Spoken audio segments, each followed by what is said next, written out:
Good evening, students. Today our topic of discussion is cylindrical capacitor. So firstly we will be covering the basic construction of the cylindrical capacitor. It mainly consists of two cylinders. One is inner cylinder, it is represented by A. Another is the outer cylinder, which is represented by B. The radius of the inner cylinder is RA and the radius of the outer cylinder is RB, and the length of the cylinder is L. We have given the positive charge to the inner cylinder, that is A, and due to the induction process the negative charge gets induced on the inner surface of the cylinder B, and on the outer surface definitely there will be a positive charge, but due to the grounding effect, due to the earthing effect, this positive charge on the outer surface of the cylinder B will get neutralized. So in the inner cylinder there is a total positive charge of plus Q, and on the outer cylinder there is a net negative charge of minus Q. Now we just have to calculate the capacitance of this cylindrical capacitor. So now coming to the derivational part. So from the basic knowledge of the capacitance, we clearly know that capacitance of a capacitor is Q by V. That is the amount of the charge required to raise its potential by 1. Right. So here Q is the charge on the any of the cylinder, and V is the potential difference between the two cylinders. So now the entire derivation will be to find out this V. अगर मैं किसी तरह इस potential difference को find out कर लूं, then I will just put the value of V in this formula and I will put the final expression for the capacitance. Now, if you will see the space in between these two cylinders, it is the inner cylinder and the outer cylinder. The electric field in between these two cylinders is not uniform.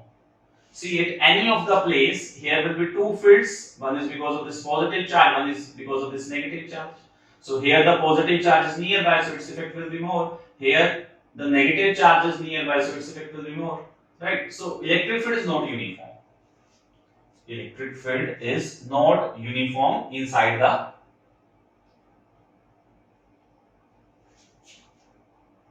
interior region of two cylinders. So, in order to find out the potential difference between two cylinders, we have randomly considered a point P which is at a distance of R from the central axis. This P point is lying in between two cylinders, and from the axis of the cylinder, this P point is lying at a distance of small r. Now, I am applying the Gauss theorem. Firstly, I want to find out the electric field, and by using the electric field, I will find out the potential difference. तो अगर P point पर मुझे Gauss theorem को apply करना है तो definitely मुझे Gaussian surface को लगाना पड़ेगा, Gaussian सरफेस को कंसीडर करना पड़ेगा.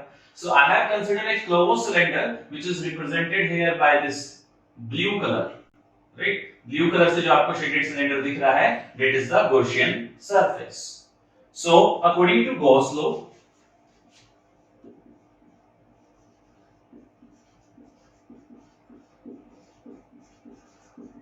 Gauss law में क्या कहता है? That flux linked with a closed surface, that is the Gaussian surface, is 1 upon epsilon naught times the charge enclosed by the Gaussian surface. So what is the total charge enclosed by the Gaussian surface? See, this Gaussian surface is enclosing the inner cylinder, और inner cylinder पे कितना charge है? Plus Q. So according to Gauss theorem, flux linked with the Gaussian surface is 1 upon epsilon naught times the charge enclosed by the surface. Now I will just use the definition of the flux. So from the definition of the flux, it is very clear that flux is integral of E vector dot ds vector. Now this Gaussian surface we have considered mainly of three parts. One is the upper cap, another is the down cap, and third is this curved surface area.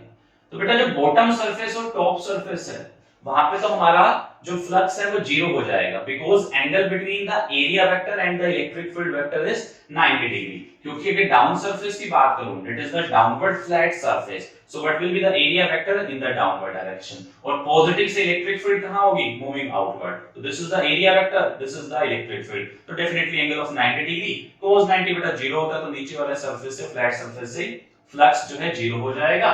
इसी तरह ऊपर का जो flat surface होगा उससे भी हमारा flux जो है गॉसियन सरफेस वाले से 0 हो जाएगा. तो flux will be only linked with the curved surface. So if I will just take a small surface area here, that is ds. So vector ds vector, it will be moving outward. This is, and from positive electric field is moving outward. So this is. For curved surface area, the angle will be 0 degree.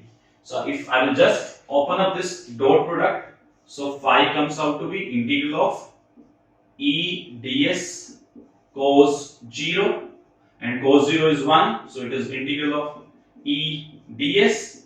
As electric field is uniform, so ds along the cylinder, it is uniform, so it will get out from the integral part. So what is the integral of ds? That is the curved surface area of the cylinder. So curved surface area of the cylinder is 2 pi r l, right? So this is flux. So this is from the Gauss theorem, and this is from the basic definition of the flux. From equation 1 and 2, what we can conclude? We can conclude E is E into 2 pi r l is equal to Q upon epsilon naught, and the value of E will comes out to be Q upon epsilon naught divided by 2 pi r l. This is the value of the electric field at a distance r from the axis of the cylinder, right? If we just recall the formula between the electric field and the potential gradient, so it is electric field is equal to negative of the potential gradient dV by dx. If you will just ignore the negative sign, we are considering only the magnitude, right?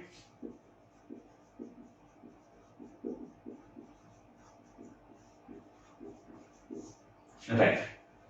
So as the electric field between these two cylinders is not uniform, so I'm just considering a very small thickness, that is dr, such that the dr is approaching to 0.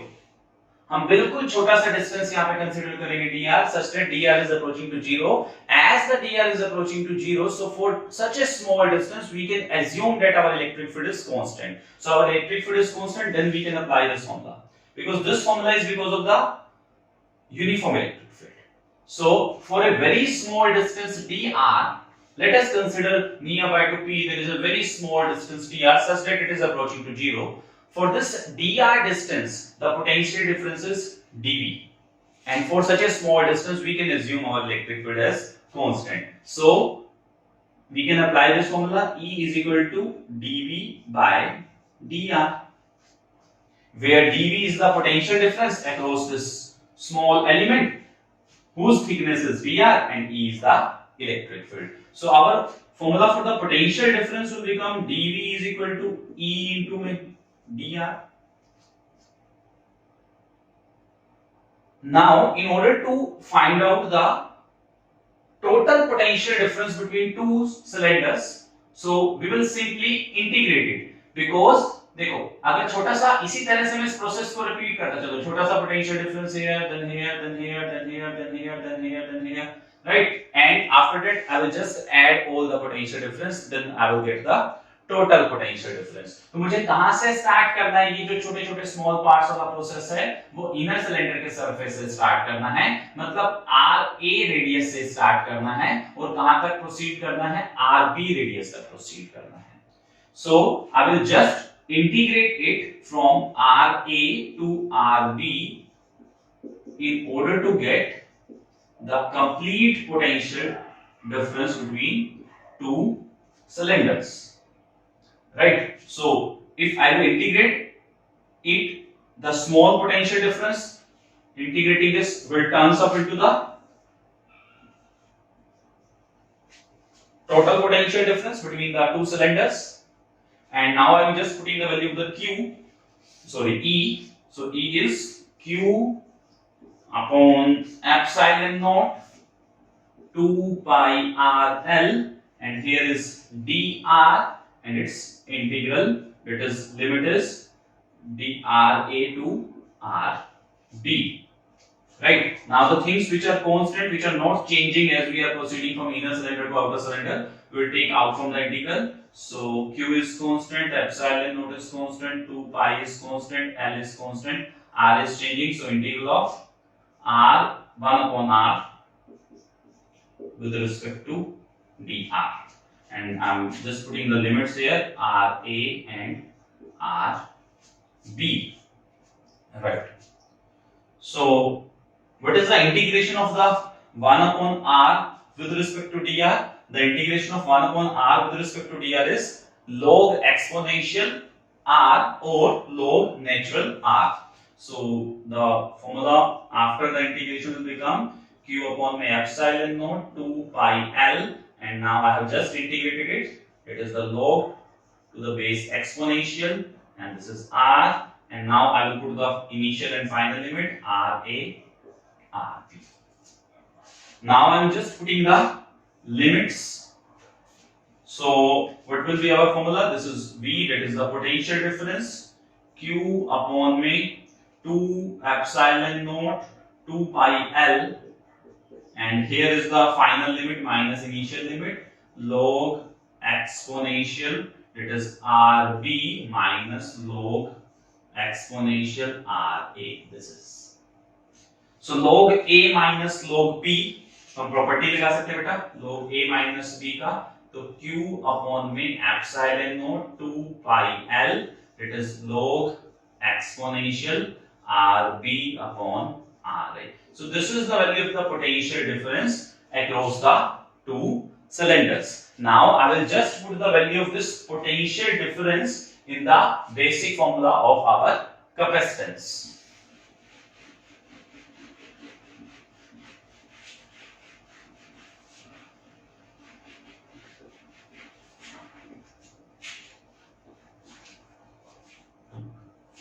So by putting the value of the V in this formula, the C comes out to be Q upon me, and this is Q, and denominator of the denominator will go on the upper side, epsilon naught 2 pi L, and here is log exponential RB upon RA. From this Q to Q get cancelled out, so our final formula become epsilon naught 2 pi L upon log exponential RB upon RA. So this will be our final expression for the capacitance of a cylindrical capacitor. In the case of the, if you want to represent this expression in the base of the log to the base 10, so you know that how to convert exponential log into the log to the base 10 by multiplying it by 2.303. So epsilon naught 2 pi L to the base